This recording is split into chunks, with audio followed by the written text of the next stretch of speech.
The future of work hangs in the balance as artificial intelligence is seeping into every corner, casting a shadow of uncertainty on work environment. This was one of the key conversations at the COP28 summit, where world leaders addressed the need to make progress and seek to harness AI's power for climate action while safeguarding the workforce. It could upset. Well, let's get talking now. I'm being joined by the VP, Data Science, Change Block Holdings Limited, London, UK, Mr. Oluwole Fagbon. Mr. Fagbon, thank you so much. It's your first time on the show. We appreciate you. It's good to see you. Yeah, thank you for having me. Well, a lot about AI, and the concern of many is, will this not take jobs away? First, let me ask you, COP28 just wrapped up and a lot of conversation here. What would you really say are the takeouts with regards to climate financing before we now go into how AI might change the way we work and all of that? I think it should be exciting news for us on the African continent and for we Nigerians, because there's a 30 billion fund that has just been made available after COP28, and there's a plan to roll out also about 250 billion over the next decade. And I think those who are going to benefit the most are on the African continent, people like us who are building climate and environmental sustainable projects. So these projects are going to be funded by businesses, individuals, and developed business and corporate organizations, mainly in developed countries, who are largely responsible for the carbon emission that is causing a problem right now, and the greenhouse gases that are being emitted right now. So that gives us an edge where we can leverage on these opportunities to be able to tap into that 250 billion fund that is made available right now. So we just need to know how and the ways and methods we could use to access those kind of fundings, because they're available now. They are available now, so we can take advantage of this. But let me now ask you, for you, what do you think about AI and its effect on the work environment?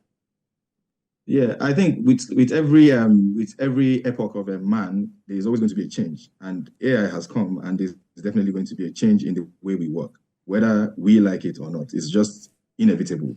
So there's a saying in the AI space, and I think a lot of people say it now. You would your job is not going to be really taken by AI, but it's going to be taken by someone who knows how to use AI to do your job. And because largely, many companies now can automate a lot of manual tasks. So manual tasks will not really be a thing in the future, because AI would get better and would get more skilled at carrying out these repetitive tasks. Another thing that it does, really, it has a lot of advantages, to be honest with you, in terms of the way companies work. For example, look at startups. There are a lot of startups that are building, and they are coming into life today because of AI. Because some of the ideas that they're building upon, it will probably, in the olden days, would have required maybe 20 or 30 people to implement them, but they can automate largely a large chunk of their work to be able to ensure that they're building companies with now 2 or 3 people. I've worked with a small startup myself previously, where we had a 5-man workforce for a job that probably would have taken about 50 or 100 people in the past. So it helps for smaller companies. But then again, there's a lot of fear around job displacement, because in Nigeria, you know that a lot of the jobs that are available are repetitive tasks. And once you automate repetitive tasks, then it becomes difficult to employ those kind of people. So you need to be able to be adaptable, to be able to ensure that you can find a place in the workforce of the future. That's important. Again, I think AI can be very useful and powerful in areas around customer service and personalized marketing. If you're selling to customers, you want to be able to tailor your ads or your marketing directly to the needs of your customers. You want to hit their pain points in ways that your conversion rates is really remarkable, and that's possible now with AI. Facebook, Instagram, they are the leaders in using these kind of services to be able to ensure. That's why when you go online, you probably would check on maybe something you're thinking about. All of a sudden, you go on Instagram, you find it, and you're like, how did they know about it? It's because they've been able to study you as a person based on the data and the things you share and the things you post, and they kind of understand the kind of needs and wants you would things that will be appealing to you, and that's why they kind of post those kind of ads to you. And the more you stay on those platforms, the better they understand you, and the more likely that the ads they will push to you are more of things that you probably want to buy. I see that smile. Let's talk about project developers now and the kind of work they do and what you also do to support them. How what's the word now? How seamless or how has it been? Take us through that journey. Walk us through how it's been. Okay, if you're talking about project developers in the climate space, yes, it's never really easy and straightforward because to get funding, especially for example, if you let's say for example you're in Nigeria and you want to get funding, the fund is on the other side of the Atlantic, so you want to be able to convince people to give you monies for projects, maybe perhaps invest in your project, maybe for futures, because when the credits will be available, maybe in a couple of years. And there's a lot that needs to be done from the moment you decide you want to start a project, from a lot of local approvals to global approvals. And you also have to ensure that the credits are really what you say they are, because one of the biggest problems we have in this area now is greenwashing, double counting, and a lot of fraud because of it's quite opaque. People want to believe that the credits you say you're generating are really available and they're really what you say they are. And that's where we come in, because we have, in our company, we have what we call the change block integrity guarantee, which ensures an end-to-end process that we collect data from the inception of the projects that we support to the end of that life cycle of the project. So we are able to show you through the combination of blockchain to be able to make sure that the credits we produce are immutable, and we use AI to be able to drive the funding, the intelligence, the insights into how our clients are able to use the information available to them to be able to optimize their processes and ensure they're able to get access to the funding and the right kind of people that will be able to push these projects through. So that's how we work. We work largely, in the past, we've been working largely on a client-to-client basis. But what is more exciting is what we are planning to do in the nearest future, which is we are opening up to countries like Nigeria, where we would support projects, because we will be able to go end-to-end with the kind of solutions we've built to ensure that we, project developers in Nigeria, would now be able to access funding from lots of companies on the global scale, irrespective of where the companies are based, because we would have access to lots of information to be able to help guide the project developers to make sure they are taking the right steps. So it's just like you having someone holding your hand throughout the whole process to ensure that you get the right kind of funding you need to build out those projects, from forestry projects to sustainability projects, renewable energies, all those type of projects. We would be able to support them effectively. Hopefully, at the early stage of 2024, we should be able to start supporting some of these projects. But I would let's talk about reading now. We see moves also being made, ChatGPT and all of that. I know you can take us through this, understanding it better. But how are we doing this to really impact the youth, the kids? Now, let me say kids in reading, and of course, making it more easier for them to, get what they want online and all of that. I think one space that is remarkably benefiting from the current wave of AI developments is the education sector. Okay. For example, now, because of the kind of solutions that we have now, you can have a better, high-quality, personalized learning. So children can learn in a very adaptive way. You have supportive learning because AI is able to understand each child on the personal notes, see their strength and weakness, and can support them in areas of weaknesses to ensure and optimize their learning processes to ensure that they get better. And there's visible evidence to the progress that children make when they combine things like artificial intelligence in personalized learning with gamified learning as well, especially for the younger children who are in primary schools, nursery and primary schools. Then, again, it can help with grading, automatic grading. If you look at Nigeria now, on an average, the class sizes are quite big. So it's difficult for teachers to be able to effectively provide the quality of learning that children need.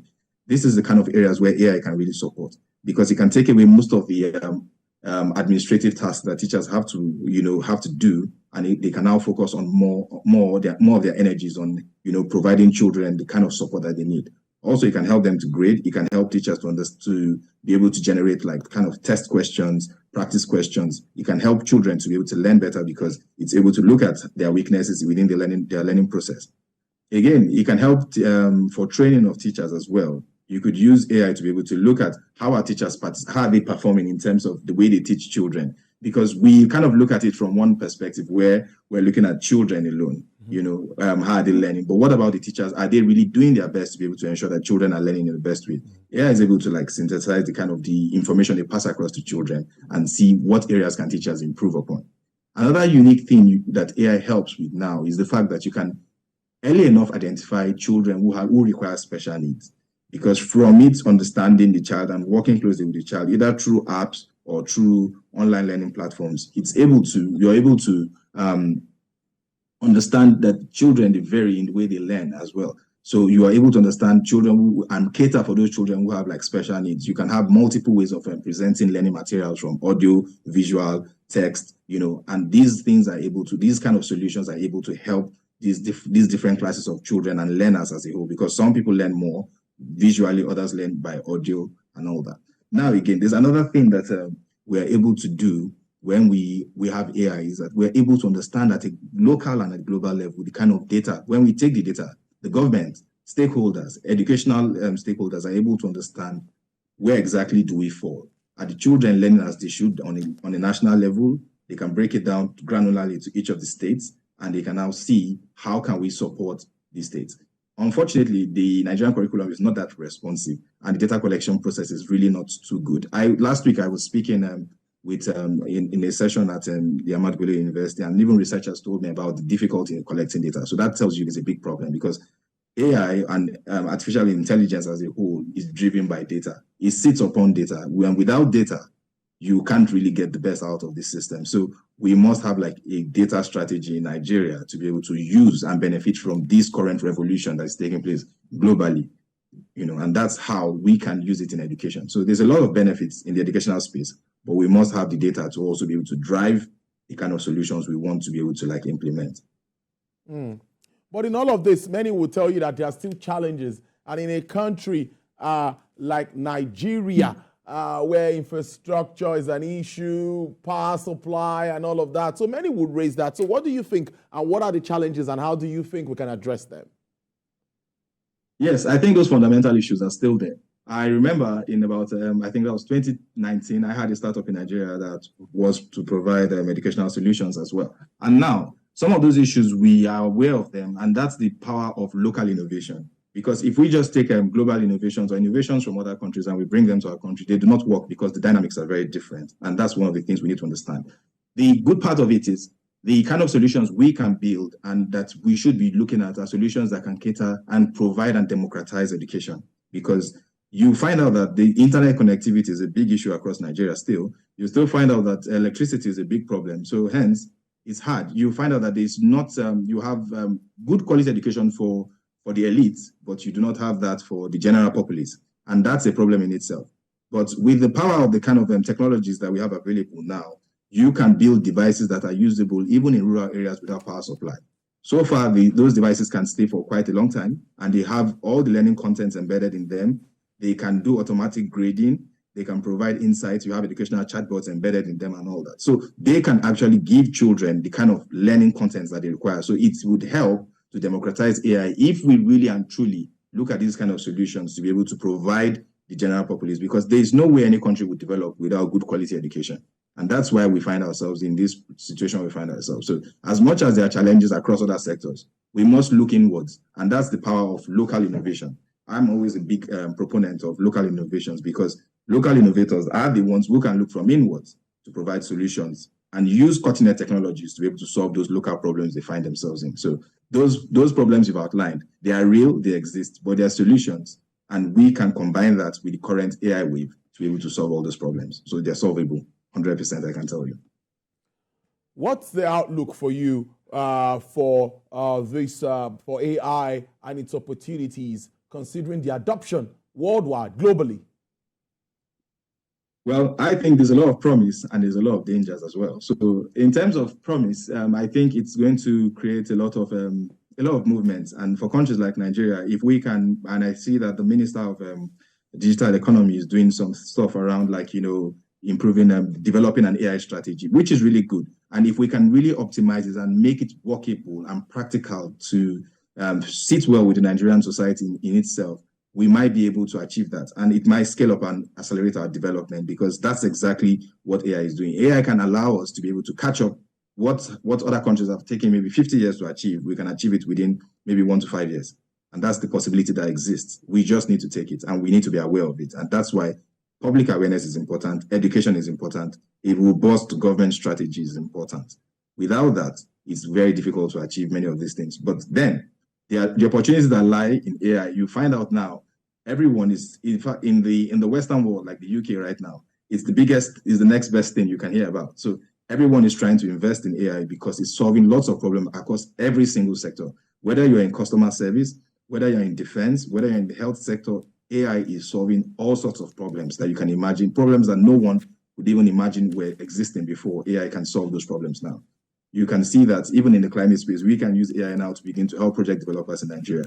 You can use AI to help children to be able to learn better. Like one of my startup, we're using AI to help children to read better in the United Kingdom, and you can see the development and you can see the progress they are making. You can use AI even in tertiary education everywhere. Everyone is using AI now, and it's optimizing processes, helping companies to lower their costs, and helping them to open new revenue streams. And that's exactly what businesses want to see. And that's why countries now, governments are investing in AI. The UK has an AI strategy. I think they've put about 900 billion pounds into it, 900 million pounds into it.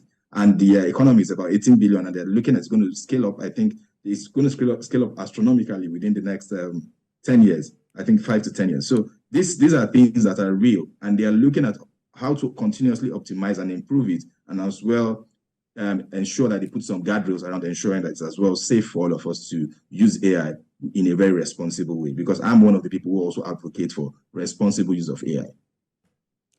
Interesting stuff, Mr. Oluwole Fagbo. We'll definitely have you join the program again. This is a very interesting conversation. A VP Data Science, Change Block Holdings Limited, London, UK. Thank you so much.